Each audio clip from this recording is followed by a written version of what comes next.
same webinar. Today we have two very special guests. I'm Julia. I'm a Principal Developer Relations Engineer at Dash0. I'm also an OpenTelemetry Community Manager. And today I have with me Mauricio Salatino and Laurent Boudou. And they're going to dive into testing and observing agentic applications with OpenTelemetry, Microcks, and Reshapr. Before we start, if you have any questions throughout the presentation, feel free to drop comments. If you're watching on LinkedIn or YouTube, drop the comments and we'll ask the presenters. So don't worry about interrupting them. And yeah, we'll look forward to hearing more about what you have to ask. Now, Laurent, Mauricio, I'm really glad to have you both here. Let's start with some quick intros. Mauricio, let's start with you. So who are you? What do you do? And what are you working on right now? Great. Yeah. So name Mauricio Salatino. I just recently joined Dash0 as an ecosystem engineer, and I'm doing a bunch of different things. Like I'm doing like AI observability, trying to understand again like semantic conventions on the OpenTelemetry side of things, and frameworks that are basically being used to create agents, agentic applications. So I'm very interested in that space, and that's why I'm working here with Laurent. Laurent, please introduce yourself. Yeah, so hi everyone. So my name is Laurent and I'm working at Postman. And at Postman, I'm fully dedicated to the open technologies and the open source project. So I was mainly involved into Microcks this last 3 years. Microcks is a CNCF project for 3 years, and we just reached the incubating level. And now for a few months, I'm building something new. I'm building a new project, a new open source project called Reshapr. Awesome. Cool. So I'm going to give you both the stage. You can start. I think you're going to share your screen and show us some cool stuff. If we have questions, I'll try to interrupt you in the right moments. But yeah, please feel free to start. Yeah. Let's do it. So I'm the one who will share the screen. And yes, here it is. No, not this one. And here. Okay. Yeah. Is it clear? Yeah. Yep. It's looking good. Perfect. So this session is about, as it was said before, testing and observing Spring AI application, Agentic AI application. So the one connected with MCP servers typically. We both introduce ourselves. Here are nice pictures, and maybe let's go deep down. Presenting the demo application. Yeah, we don't have enough time, so I think that we will just use this application to showcase a couple of things regarding the Spring ecosystem. We're going to talk a little bit about MCP servers, and of course, like observing AI and connecting, applications using the MCP protocol. So let's go and take a look at the application. It's easier than this like architectural diagram. So the application is basically like a store. Imagine like you have a chatbot where you can just buy stuff into a store. In this case, like it's a merch store for the Spring ecosystem. And the store basically has socks, stickers, and t-shirts. So you can actually ask the chatbot, for example, show me all the socks available in the store. And what it will do, it's going to go to the inventory, pick all the socks that are available, and in this case, use a tool to render each sock like icon in different ways, right? Once you have these cards, you can basically go and select different socks. In this case, the Spring Boot socks, and we can select another one if you want. But you select as many as you want. You can chat with the application to remove things from the order. But when you're ready, you can basically say, yes, I want to proceed with the order, check it out, and ship it to me to my address, right? So the idea is that we are creating a very, very simple application that it's using an LLM. In this case, we are using Anthropic to basically create an application that can drive itself, right? In this case, we are getting kind of like some notifications back, some asynchronous notifications back from the shipping service that basically is delivering the order to our door. So you can see here these bubbles popping up saying, my order was being delivered, like it's in transit, and then it got delivered to my home. We wanted to create something super, super simple, but because there is an LLM involved and there is like a SaaS service in this case, things get complicated, right? Yeah, they always get complicated. Yeah. So basically, the first thing we wanted to improve is the developer experience about how to understand all the things that are going on under the hood, and how to be able to test that easily on your machine, right? Yes, and the first thing that we did is we basically plugged in, we configure Spring Boot to send OpenTelemetry information to the OpenTelemetry collector, which is this like OpenTelemetry project provides a collector that allows to get a lot of telemetry from different applications and route that to different backends. In this case, we are using -0, of course, as the backend, so we can actually go and see all the metrics, all the traces, and the logs that the application is sending. We tried that first with Spring Boot, but then we started using a project that's called Arconia that gives us some flexibility on how do we configure and send, some more information about our like AI applications. So in this case, what Laurent is showing is all the logs from the applications that we are getting from like the interaction that we just did. But we can go and take a look at the traces, right? Yeah, exactly. So traces, yes, we've got all the traces, and we can have a look at this one, for example, the streaming chat endpoint. Mm-hmm. We can have access to all the full traces here. You can see that we have a full graph here of dependencies and a full children spans everywhere. Let's say it's a very deep tree of spans, and we can see that different components are being involved here. Okay. Yeah. One nice thing we can see is that we have this small here diamonds that allows us to show that this span is associated with log records. And so typically, if I click 2 times here, I can get access to the log records. So here, during the interaction with the LLM, we know that we have different attributes, different logs. So here we can see there are the different attributes related to GenAI stuff. And we have also the different log records. So typically, we can also switch to the log view. Yeah, kind of important to know. Yeah, kind of important to notice that we are looking at the trace view, and we can actually go from the trace to the logs. And in this case, the logs basically are showing us, by using semantic conventions, some of the prompts that were sent to the LLM and some of the completions, which are like the answers that the LLM is sending, right?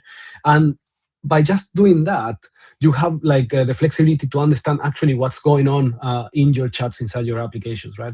You are like using now the GenAI filtering there, right? That will like filter all the GenAI properties that were sent into these spans, which this is automatically done in this case by Arconia, which is decorating some of the spans with all the semantic conventions for making this easy to consume.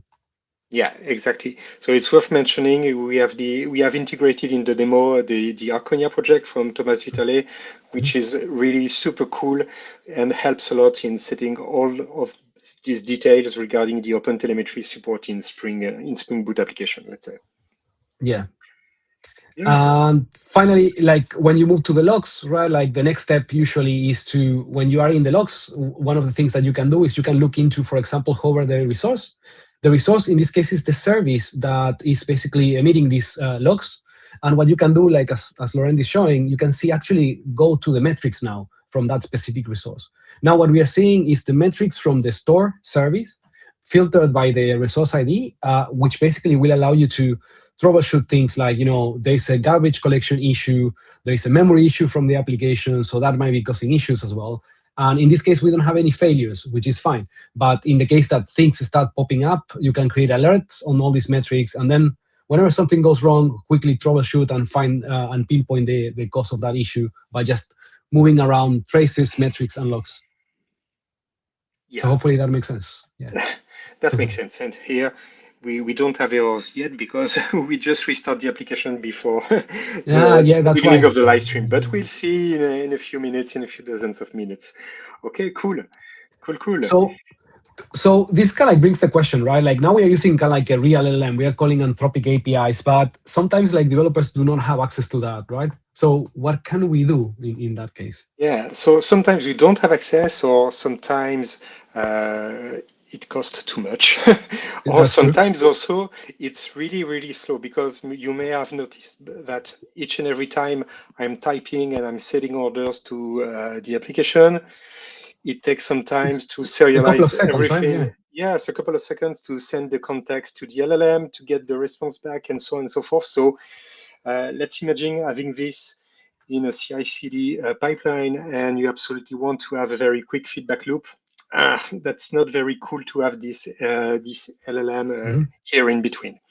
And so one thing we can do if we want to, let's say, speed up things, and if you want to spend less regarding LLM tokens, is that we can cut these dependencies. And that's what we are going to do actually. We, instead of using this Entropic API, we can use simulation mocked response so that we can speed up the feedback loop when testing non-LLM areas. Because sometimes in your application, you have an AI-infused application with some LLM-related features, but you still have a bunch of other features that may not be directly related to LLM, and you actually want to have very quick feedbacks on it. And so that's where Microcks enters the stage and can fit in the picture. So what's Microcks? Oh, I should have updated this. We are no longer a sandbox. We are incubating. So Microcks is a project that, in a nutshell, turns your existing API or services artifacts into lightweight and smart simulation. So typically, we are starting with all the different assets that may already exist in your organization. So it could be Open API specs, it could be gRPC protobuf services, GraphQL schema, it could be also SOAP UI project or Postman collections or whatever. And from all this information, Microck is able to generate mocks on the fly without having to code anything. Okay, so just by discovering the schema information, the example fragments you put into those assets, it is able to provide smart simulations on the fly. So as an API consumer, I can start working with this API, but also as a dependency that relies on this API, I no longer have to wait for a sandbox environment to be ready. I can use Microcks and I can use it locally on my desktop, integrated into my application. Nice. And at the end of the day, right, like an LLM is just an API, right?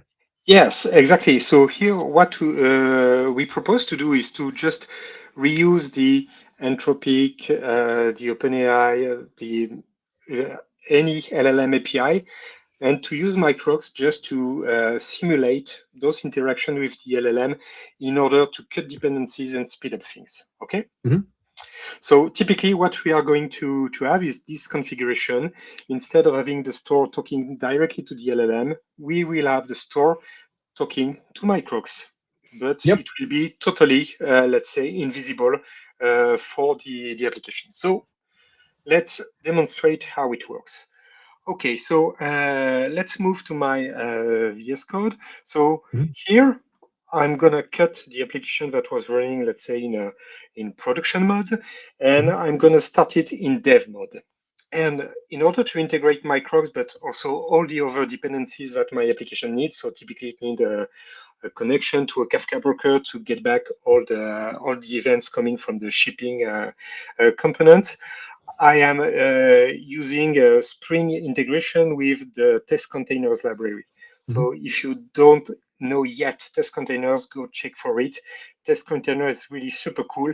And so typically in your Spring configuration, you can just create a Kafka container on the flight like this, okay, with a network alias being associated this way, and with a service connection annotation that allows you to wire up your Kafka container within your application transparently. Yep.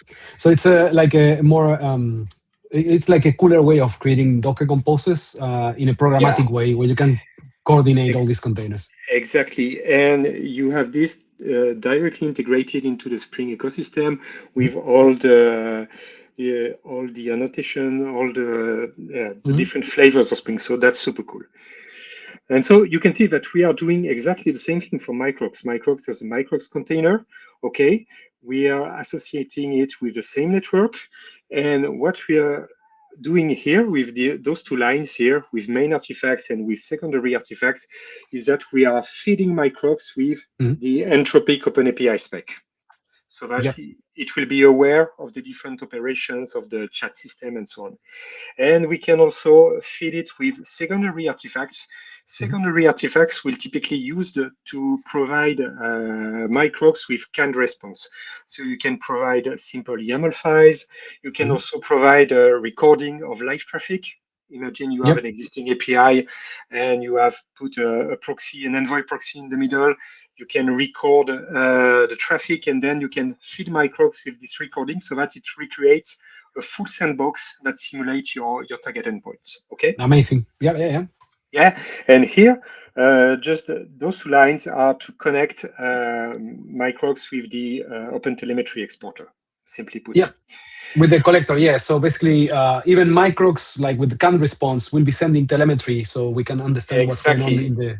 Yes, because even if we are using mocks, it's still very important to understand why this mock response was sent by Microcks instead of another, and so on. So there is also another important part here. We use the Spring ecosystem and typically the dynamic property registrar typically to override at runtime the Spring AI Entropic-based URL. So this URL is typically used by the Entropic SDK. And here, instead of using the Entropic provided endpoint, we just say that, hey, retrieve the mock endpoint that is provided by Microcks for this Entropic API in version 0.83, for example. And so here, transparently, the Microcks mock endpoint will be wired to your application without any other changes. So that's super cool. That's really cool because basically, yeah, again, you're making it super transparent for the application, right? The application, when runs in production mode, it runs with Anthropic, right? But when you run it now in test mode, it will just use the Microcks endpoints instead. Exactly. No changes in the code, just changes in the configuration of the test. Yeah, sure. So here we are going to run our application in test mode, test run, and we are just putting here the JVM property to say, hey, I want to enable Microcks, okay? So starting here, and it will launch a bunch of containers.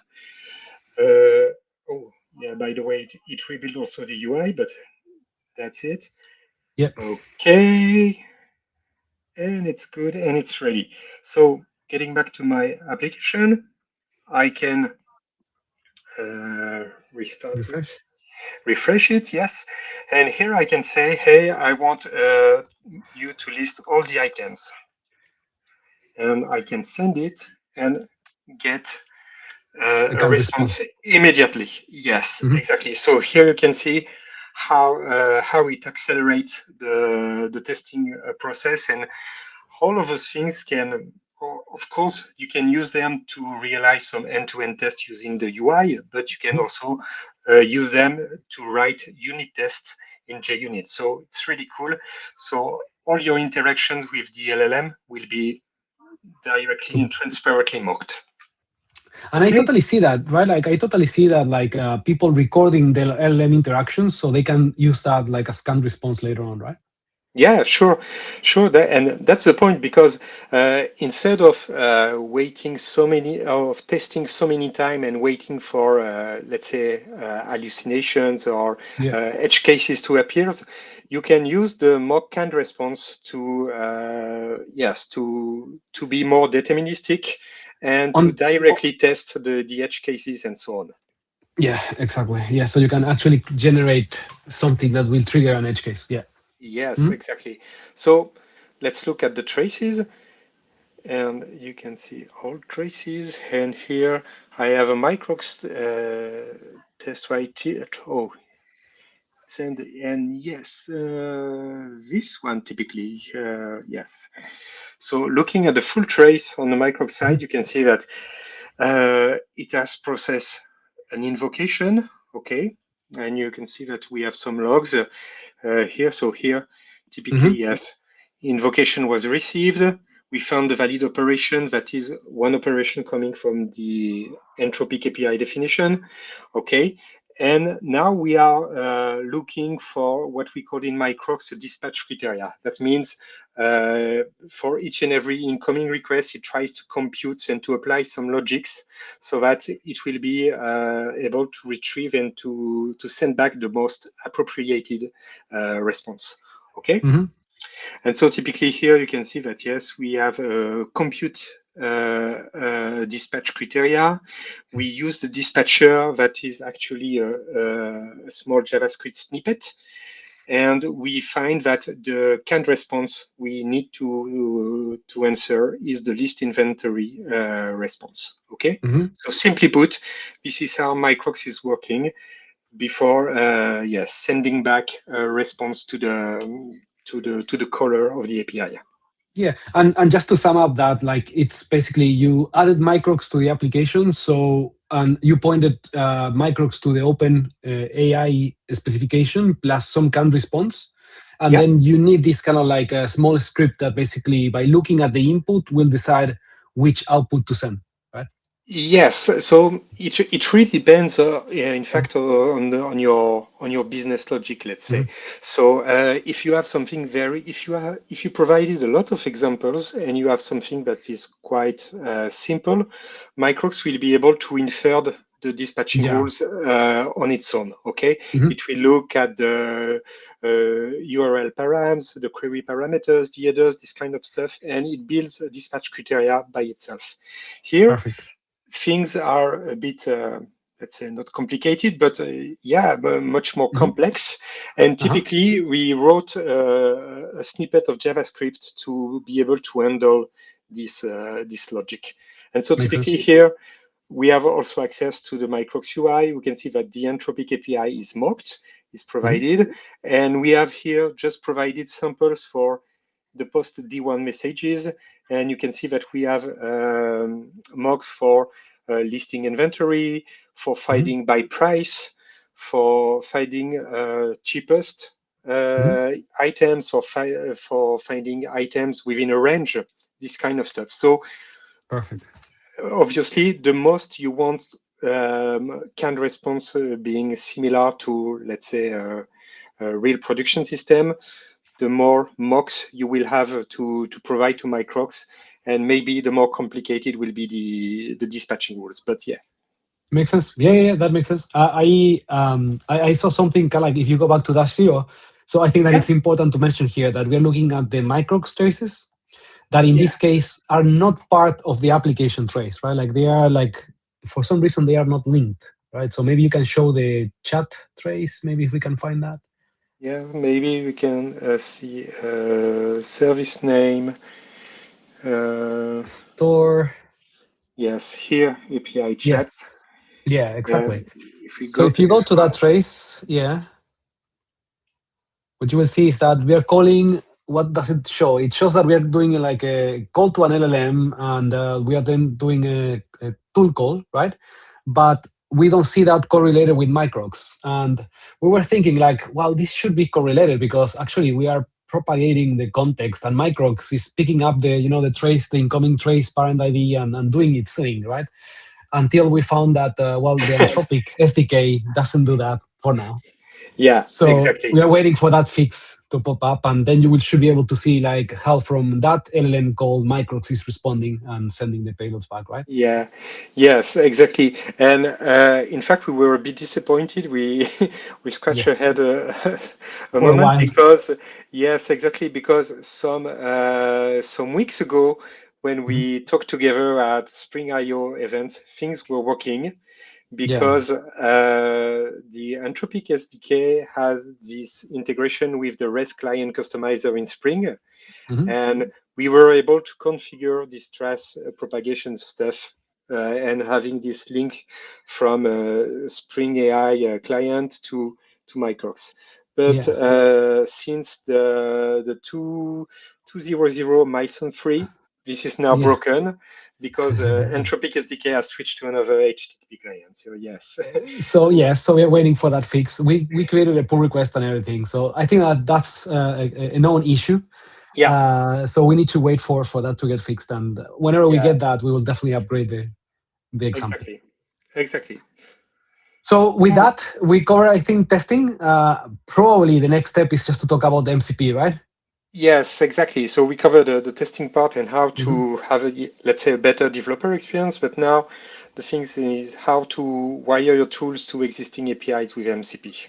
Mm-hmm. So what we want to achieve is this architecture where the store component is talking to the shipping service that is an already existing, let's say, third-party service written in Go and providing gRPC service.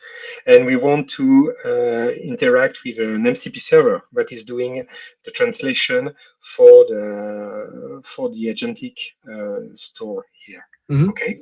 Yep. And this shipping part will send back notification using Kafka.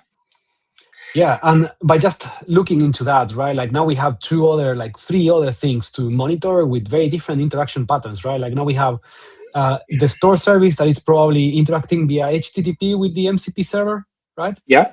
And then doing some sort of a bridge to gRPC, and Yeah. then the Go service will be sending Kafka messages via Kafka broker that will arrive to the application backend that will be forwarded using WebSockets to the frontend, right? Yeah. So Exactly. a lot of moving pieces and a lot of different protocols, let's say, and a lot of different, envelopes Yeah, sure. flowing around. But first things is to say how to provide this shipping MCP server in Yep. the middle.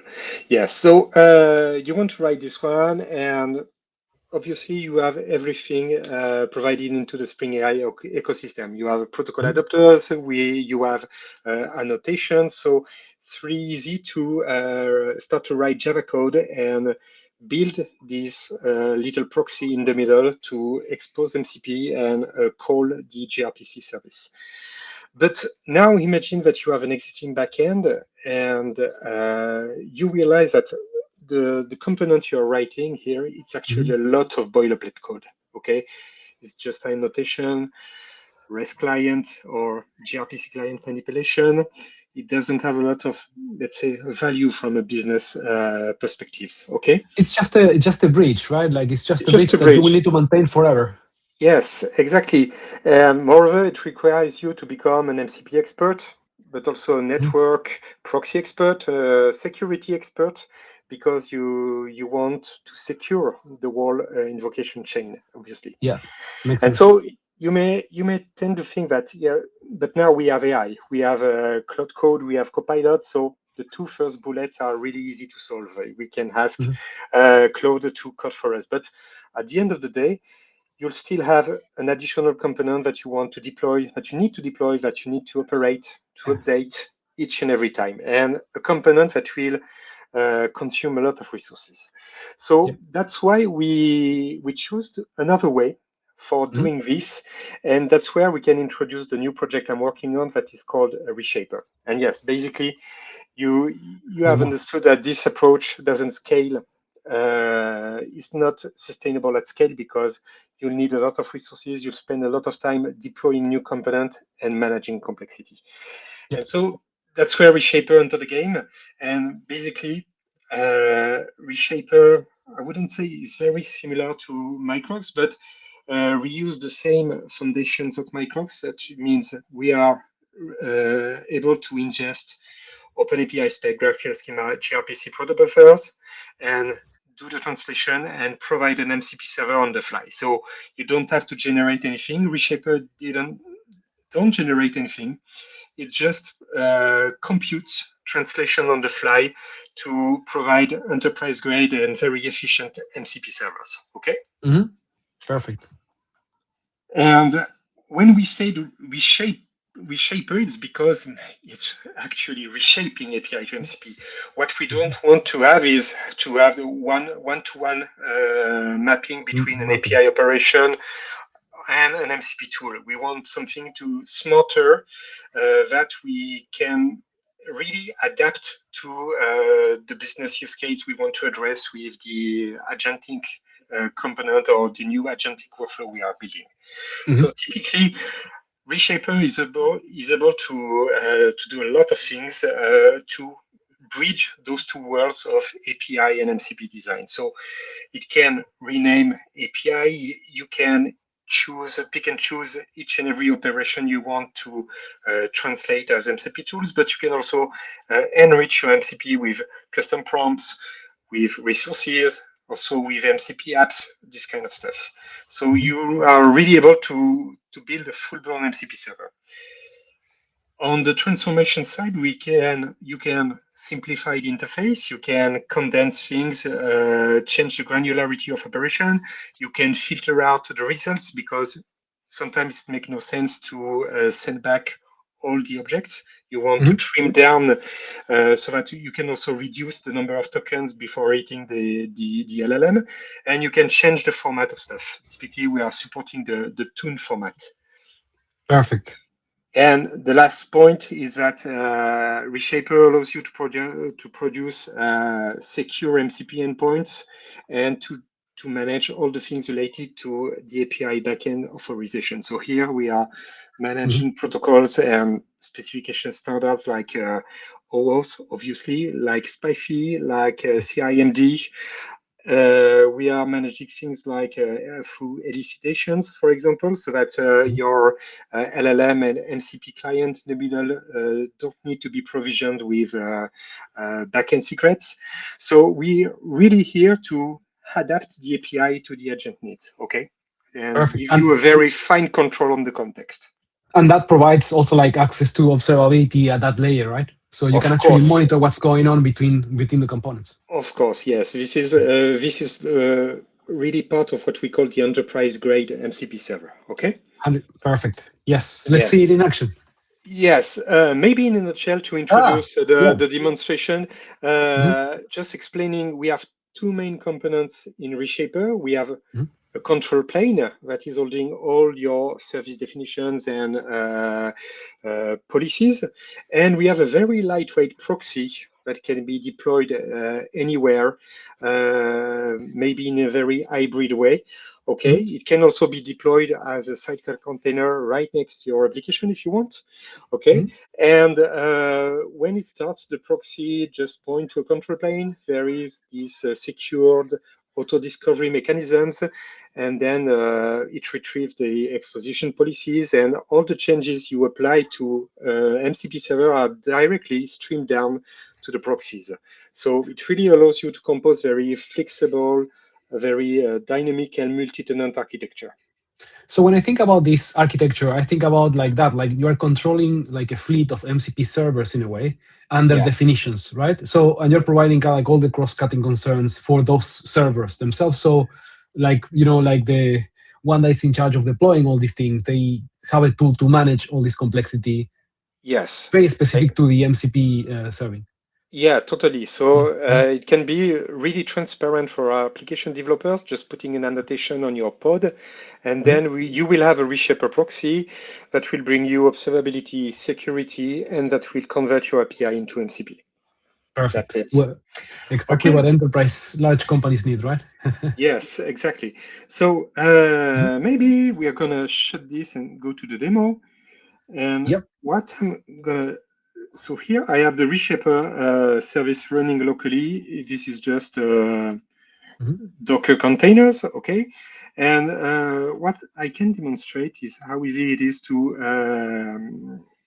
create actually this a new MCP server. So here I'm logging to the control plane, and I can ask what are my services, Reshapr service list.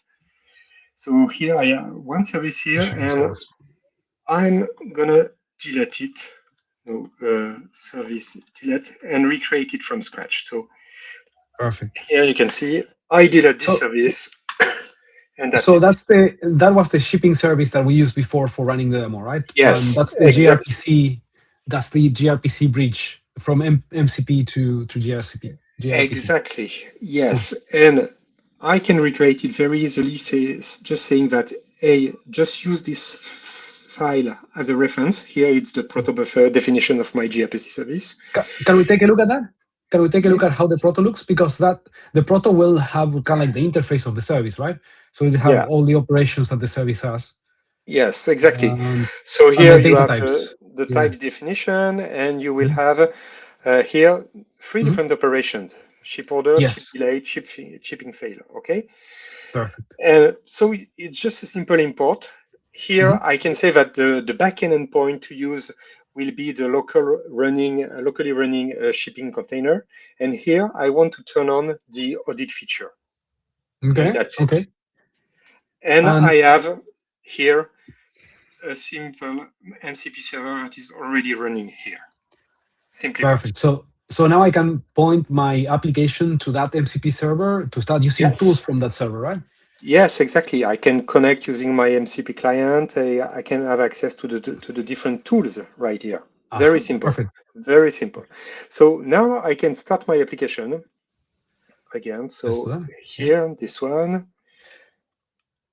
Maybe you can quickly show, like in Spring AI, like in the properties file, where are you pointing to the MCP server, right? Because we need to tell the Spring AI application where the MCP server is, so it can go and Yes. fetch the tools. Yes. So its store is in resources, Resources. application. So Yeah. here There are a you couple of just properties for that, right? yes, exactly. So here you just Mhm. say it's locally running, and this is the endpoint that is provided by Reshapr. Okay, The tools. Perfect. Yeah, that's good. exactly. So now getting back to my application, Mhm. I can run it once again, saying yes, I will use the same things. Show me Yeah, show me the the socks. socks, Let's see. and we will then deep dive into the traces. So adding this to the order. Mhm. Yes,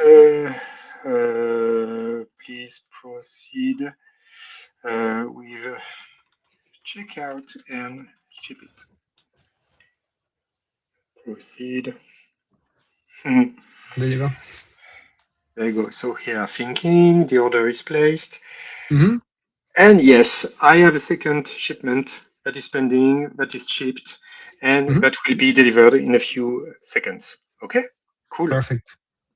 And so I can get back to traces and inspect the traces a bit more. So it's 5 minutes. All You have a traces filter now. there, yeah. Yes. There you go. Okay. Cool. This one. So Mhm. typically, this is the one that is interested. I started in the store component. Here, I called the Reshapr MCP server. You Mhm. see that under the hood, I'm doing the translation, and I have a gRPC service that is calling the shipping service. You can see Mhm. now I have the purple here bubble for the shipping. Mhm. And we are shipping the order, and we are sending three different events on Kafka. And these events are actually processed by the By the store. store. Yeah. And So that's cool. you can see the full loop, right? Like you are sending messages via MCP to the shipping service is sending Kafka messages, and those Kafka Yeah, messages are being consumed by the store. exactly. Exactly. Yeah, That's super cool. You have full end-to-end observability on what's going on because all the different components in the chain are using open telemetry. 100%. And yeah, go for it. Do you want to add Yeah, no, something? typically, yes, going to, yes, show the different attributes of the span because here you can see that, yes, you have access to the route that was called. My MCP server was attached to the default Reshape organization. Mhm. It was this service, Spring IO Workshop shipping service, this version of this service. So here you have also the full trace of what has been called on the service. Perfect. Yeah, that's really cool. You mentioned something about the audit log as well, right?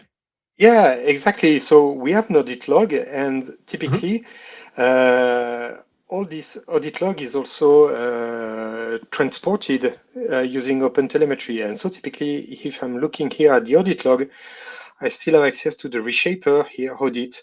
So I know the tool calls has been called, the outcome was a success, I got the Mhm. duration, and I've got all the information here. So typically, I am also able to have the source IP of the caller if the color was identified, I have the identity, and I also have the trace ID, so I can circle back and get access to the full trace that produce this successful call. Exactly. So that's a tool call, right? That's a tool call going through Reshapr, and basically you have the trace parent ID for who made that call, right? So you can actually go back and say, okay, show me kind of like the application that made this call through the MCP server. Yes, exactly. So you can say here, if you want to, copy paste the trace, let's say, and here, just pasting. Yes. There you go. You have the trace and you have the full explanation. That's cool. That's really cool. That's really cool. And yeah, and I think that like now what we can do is we can be a little bit more evil, right? So we created kind of like a couple of things to see what happens, right? Like what happens if you have like a tool that is taking too long, right? So we have that button that basically will send a prompt to make an MCP tool call that it's going to, take like more than 10 seconds to execute. So yes, so let's try this out. Let's try to see what it means to having a shipping delay. And here we can have this approach of that's one of starting with the audit log. Let's say on the audit log here I have warning. Okay. What happened? This was a failure. The duration was 3 seconds, and I can get access to the trace ID. So here I can get this one, get to the tracing, and saying no, it's not set, and just copy paste. Just paste it there, Fat fingers. Okay, and here I should have this one. Yes. Oh, I see something red. Trace. Yes. And here you get some red stuff. And typically you have also the integration with the logs we see earlier. And we have here the explanation, the call deadline exceeded after 3 seconds. Okay. And we have the whole spectra if we want. And as you can see, this is Reshapr basically telling you, hey, your tool call took too long, right? And it's automatically like just retrieving an error. Okay, interesting. Exactly, because we have a default policy that applies here that says that the backend timeout should not is 3 seconds, but we can change this, obviously. Okay. So let's see how we can do this. So when we imported our services previously, Reshapr also created what we call the config plan. Okay, the config plan is a configuration on how to deploy this. And what we can do here is just update this config plan. And so we just say here, and you can see it's very easy. And I can just here update things and add more attributes and more complex policies. So here I can say that the backend timeout. So I would say it's 10 seconds. So I would say let's 12. Rule 12, yes, like this. And I can just save this. Okay. And that was applied? Yeah, it is saved on the control plane. And so it is pushed, it is streamed to the different proxies that are exposing this service. And so now, if I'm getting back to my application, I can see, and I can say, yes, shipping delay, that's it. So we have to wait at least 10 seconds. Getting back to maybe the logging, the audit log. Say last 5 minutes.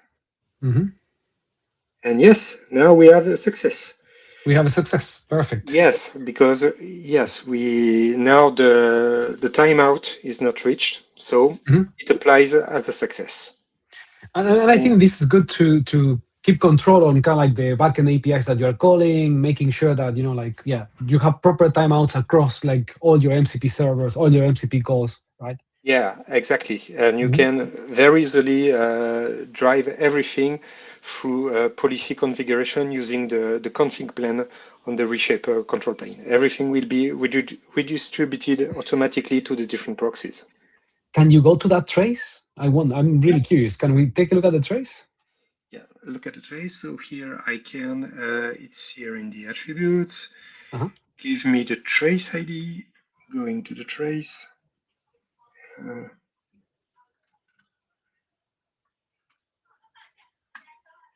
I don't know why. It's just paste. Yeah, I think paste and enter, I think. But it tries to add a filter, right? Yeah, Yes, there. so maybe I should say trace ID is one of, yes, comes like this. Okay, Easier, yeah. Perfect. so here I have the full trace. Yeah, I want to see that. Like, so the shipping span. Yeah, so it's 10 seconds, right? So you can see there, 10 like, seconds. yeah, if Exactly. you show the flame graph, I think that like in the flame graphs you will see it. Yeah, that's Yeah. a long span there. Perfect, and everything blocks, right? Like Reshapr needs to wait for Yeah. it Yeah, and then finish. exactly. And you can see by the way that here, the overhead of using Reshapr is actually super lightweight. Here Is it it's 27 13, milliseconds? Yeah, 13 yeah. milliseconds, the difference between 27 and 14, Mhm. because it's just translation on the fly with the application of the different policies, but it's just 13 milliseconds here. And just to remember people, what we are translating is like an HTTP request from the LLM to Reshapr to a gRPC call that it's using Yes, protobuf, exactly. right? Yeah, so we are also doing the JSON to protobuf back and forth. Yeah, so that's That's cool. pretty fast, actually. Yeah, Yeah, yeah. that's pretty cool. Okay, we can also send some failures, but Yeah, so we typically, have an issue. This is basically calling a tool that throws an error, right? yes. And so basically, it will be the same. Let's say the same approach. We have Mm-hmm. a tool call here on chipping failure. The outcome is a failure. It Mm-hmm. was super fast. It failed. It's super fast, but we can have access still to the trace and then deep dive into the stack traces, into the log and so on. Perfect. Yes, Trace ID. Yeah, I don't know. Maybe I've had fat fingers at the end of the week. Yeah. So yeah, here and we have yes. And you see the traces, right? Like the nice thing about like Dash Zero, because I'm also like I've been using it for a month, is like that you see when something goes wrong, there's a red dot somewhere that you can just Yeah, quickly follow, right? exactly. You have events and logs right here, so Yeah, you can view in the logs or view here in line. So that's super cool. perfect. Yeah. I think that's super cool. And I don't know if you know, but like if you talk like type Command K, right? So with that Yeah, window open, type Command K, Command K, and yes. then yeah, and you can ask like what's happening, right? Like you can ask like what's happening in this trace, and Agent Zero will try to explain you and find the issue in that case, right? In this case, we made the shipping service fail, right? Yeah. But the interesting approach about this is that sometimes you actually don't know how to troubleshoot or where to go to find the issues, and now you have Hmm. this tool in Dash Zero that will help you to pinpoint kind of like the issues there. So Yeah, that's pretty exactly. cool. Cool. I think that we have Cool. demonstrated a bunch of different things, right? Yeah, sure. Yeah, so here, yeah, it explains as an error status. Okay, Hmm. cool. Hmm. Yeah, it's still Nice. investigating. It's going to do the analysis. Yeah. There you go. And it will Yeah, explain the architecture of the app, right? Like it will explain that it went through an MCP. It yeah. gives you the Init trace. Spring AI processing, backend gRPC call, so everything is explained correctly This with is any. pro. This is probably telling you that the Microcks is sorry, that Reshapr is pretty fast as well. Yeah. Amazing. Cool. Great.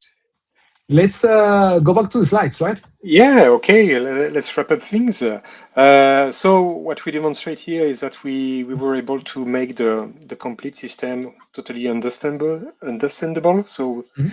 we can get the traces, the metrics, the logs from each and every component in the architecture and have a, let's say, full monitoring of what's going on in the application. Yeah, and we have like full connectivity with MCP now, right? So by just Yeah, adding Reshapr into the sure. picture, we can bring services that already exist and connect them to LLMs pretty easily. Exactly. So exactly in a few seconds, in a few minutes, if you want to configure all the different policies, you have this ability to build MCP servers really fast. Most of the time, one thing that's really nice is that you don't have to code anything. I would say that the most advanced things you may have to produce is YAML files, like this one, for example, where you can define custom tools, and you can say, for example, these custom tools will reuse the GitHub GraphQL API, and it will have a specific dedicated tool name with a specific input interface, but under the hood, it will reuse another existing tool that is provided by the GraphQL, the GraphQL API, and that's it. That's the most complicated stuff you have to produce with Reshapr, and you have MCP servers in a few seconds. And I think that's quite a common example, right? Like something like GitHub APIs will have tons of different endpoints, right? Yeah. And you don't want to provide every endpoint as a tool. You probably want 2, 3, 4, 10, but not like the 7,000 endpoints that they provide. Exactly, and maybe you want to provide a tool with just a read-only operation, because the official GitHub MCP servers have like dozens and dozens of operation and read-write operation. Everything is mixed in. Here you can really build tailor-suited MCP servers in a few seconds. Perfect. Yeah, amazing. Perfect. Yeah, and I think that's a wrap-up. Yeah. It's a wrap-up. There you go. What have we learned? Yeah, so the first step was that so we can use mocking to and also contract testing, but that's another topic, to cut dependencies and to provide very fast feedback loops. Also to cut the cost of using an LLM for each and every unit test, each and every CI/CD pipeline execution.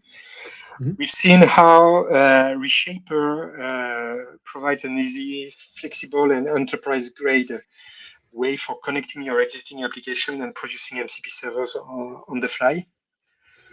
Yeah. Obviously, we put observability everywhere. Want to say a word on this? Yeah, definitely. So I think that, like, for me, more than observability is that we used OpenTelemetry, right, for consuming all the telemetry from all the applications and all the components in the architecture, including Reshapr, which is also emitting OpenTelemetry, which is great. And we also looked a little bit into the semantic conventions for Gen AI, which I think it's like a field that it's evolving every day, right? Like there are tons of different tools creating different conventions.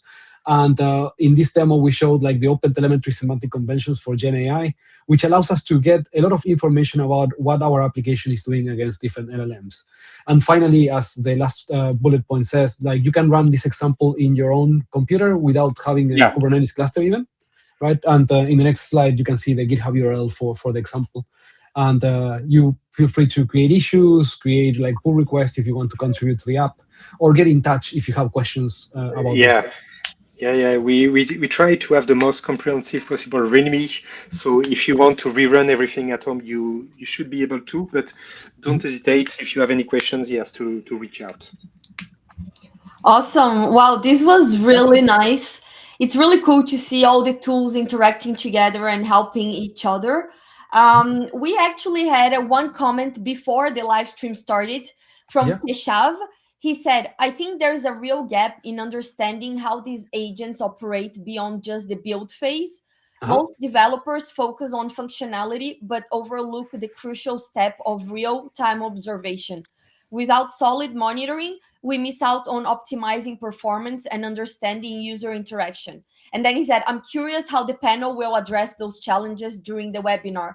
And I think you two answered that pretty well today. So you can't improve what you cannot see. And especially with agents nowadays, this is even more true than traditional services. And the combination of OpenTelemetry, Reshapr, and Microcks, it gives you that visibility. Do you have anything else that you would add that you maybe didn't mention throughout the webinar? I think that one thing is for sure, we will keep working with Laurent, building more complicated demos. This is like, for us, like, I think that my main takeaway is that we are building very simple applications and they are very complex already. So when you think about like enterprise-grade agentic applications, you will need more tools, more observability, and more flexibility so you can create larger applications without the hassle of maintaining all that crazy things that you don't understand how they work. So I think that we will just keep building on that space. And MCP is like a very large field that still is in development. So we will keep an eye there. Yeah, and one important thing I think at least we try to demonstrate is that all these things regarding operation monitoring, observability, and so on are not just for Kubernetes clusters and production. They can be integrated very early into the process. They did not break the developer experience. It's really easy to integrate them using test containers, using Docker Compose, and so on. They are very lightweight, so you shouldn't try to avoid them. There is no excuse to use No Yeah. that. excuse, as you say, Mhm. yes. Yeah. Good I stuff. actually have a question for Laurent. If someone watching this, if they wanted to contribute to Microcks or Reshapr, where would they actually start, or what kind of help do you need in those projects? Ah, nice question. So both projects are fully open source, fully community driven. So feel free to join us. You have microcks.io, reshapr.io. On both sides, you have access to the Discord servers, and we welcome help for anything. It could be building demos, it could be writing documentation, advocating, but also contributing. We have really a lot to do, still a lot of ideas to implement. So yeah, definitely welcome to anybody who wants to help us. Awesome. That's great. I wanted to give a shout out to Guy. He's Guy Robert. He said clear presentation and cool interaction between Mauricio and Laurent. And Thanks. Yasmin said thanks, folks. So thank you all for watching.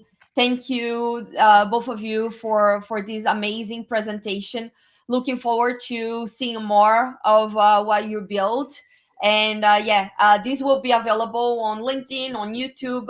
We'll post some shorts from this, and yeah, feel free to connect with them on LinkedIn and go to Discord and start helping more on these projects. Excellent. Awesome. Thank you, folks.